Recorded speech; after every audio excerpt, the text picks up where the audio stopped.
Bismillahirrahmanirrahim. Assalamualaikum warahmatullahi wabarakatuh. Alhamdulillah, alhamdulillahirabbil alamin.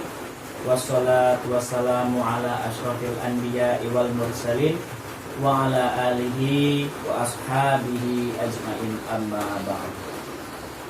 Yang saya hormati Bapak Rektor Universitas Dian Nusantara, yang saya hormati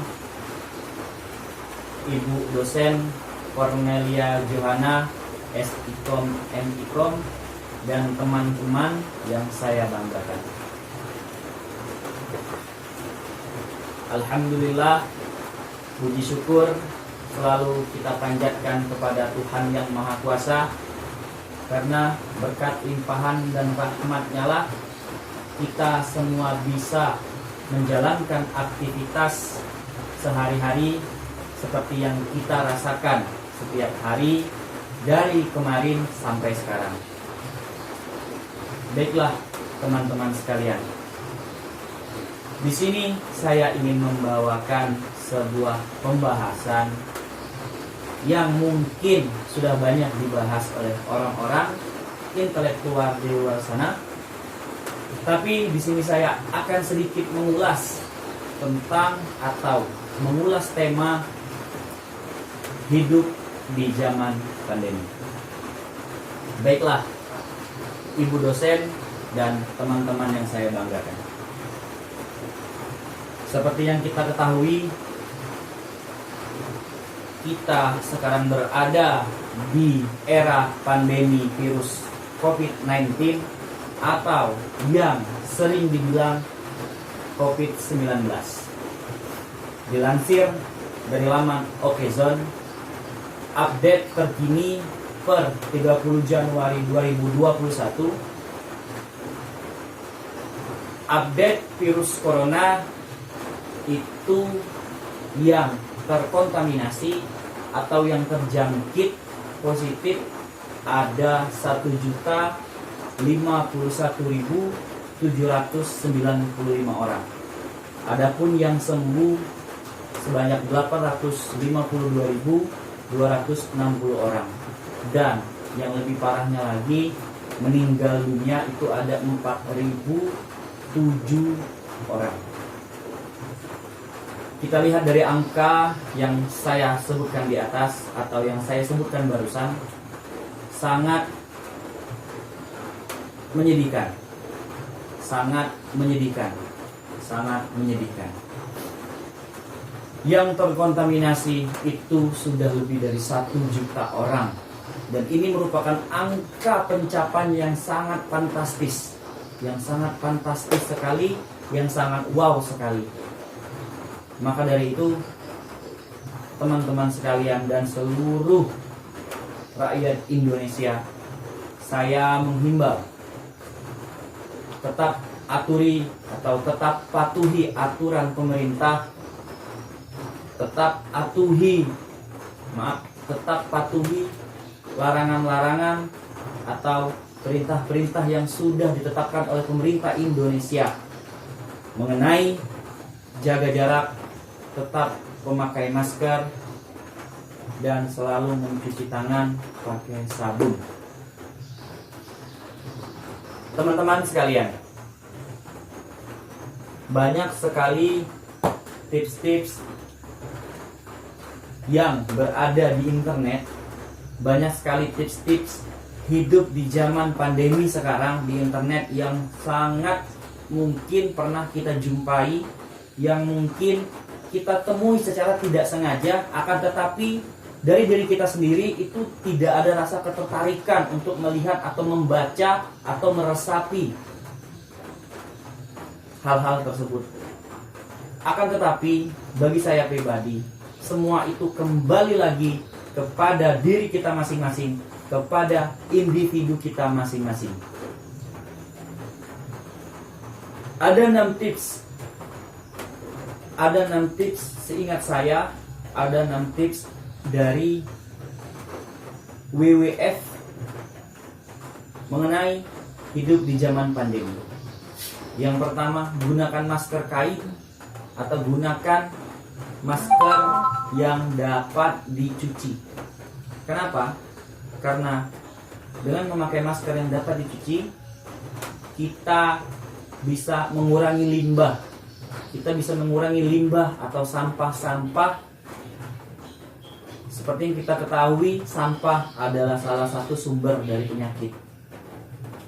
Yang kedua, kurangi penggunaan tisu, ganti dengan kain dan handuk. Kenapa mengurangi penggunaan tisu? Karena sama, tisu bisa membuat limbah-limbah atau sampah-sampah.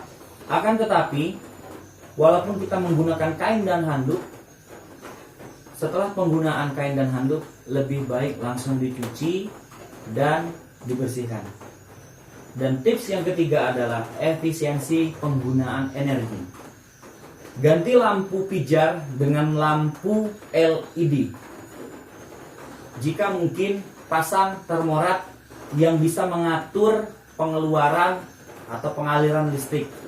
Yang keempat, gunakan kembali daur ulang sampah plastik. Dan yang kelima, berkebunlah di halaman rumah. Keenam, lebih seringlah jalan kaki dan bersepeda.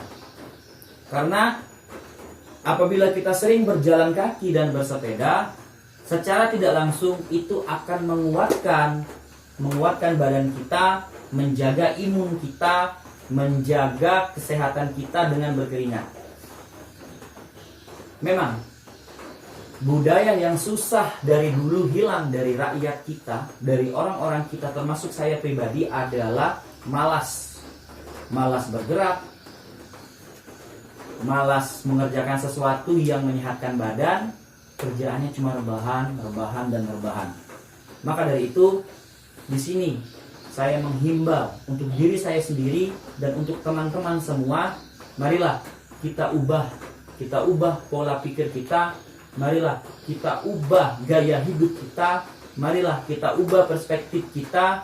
Ingat, zaman sekarang sudah tidak sama dengan zaman dulu.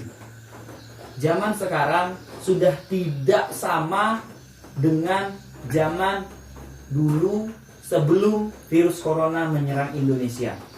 Seperti yang kita ketahui, virus corona menyerang Indonesia itu pada bulan Februari tahun 2020. Kalau kita hitung dari Februari sampai sekarang, virus corona sudah melanglang buana di negeri kita tercinta kurang lebih 1 tahun kurang 1 bulan.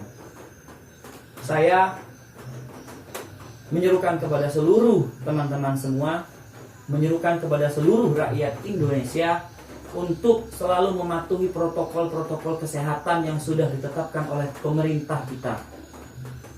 Mulailah sadar akan kesehatan, mulailah kita sadar dan benahi diri kita. Kita pasti bisa menghadapi new normal, kehidupan yang baru, kehidupan yang berlaku di Indonesia sekarang. Apalagi sekarang vaksin sudah ditemukan, apalagi jumlah vaksin yang sudah diteliti oleh BPOM, Badan Pengawas Obat dan Makanan, itu sekitar 200 juta lebih vaksin yang sudah siap edar. Dan untuk pengedaran vaksin sendiri itu melalui pendataan dan akan ditentukan oleh pemerintah kita. Seperti yang kita ketahui, vaksin sudah dimulai atau vaksin perdana itu dimulai dari Bapak Presiden kita yang terhormat, Bapak Insinyur Joko Widodo. Nah, maka dari itu teman-teman, tetap walaupun vaksin sudah ditemukan, walaupun vaksin sudah siap edar, kita harus selalu mematuhi protokol-protokol kesehatan yang ada. Sehingga marilah kita sama-sama berdoa kepada Tuhan yang Maha Kuasa untuk segera menghilangkan virus corona dari muka bumi ini, sehingga kita semua bisa memulai kehidupan kita yang seperti biasa. Saya Septiadi mengucapkan terima kasih atas perhatiannya, dan terima kasih juga kepada Ibu dosen Cornelia Johana. Saya akhiri. Wassalamualaikum warahmatullahi wabarakatuh.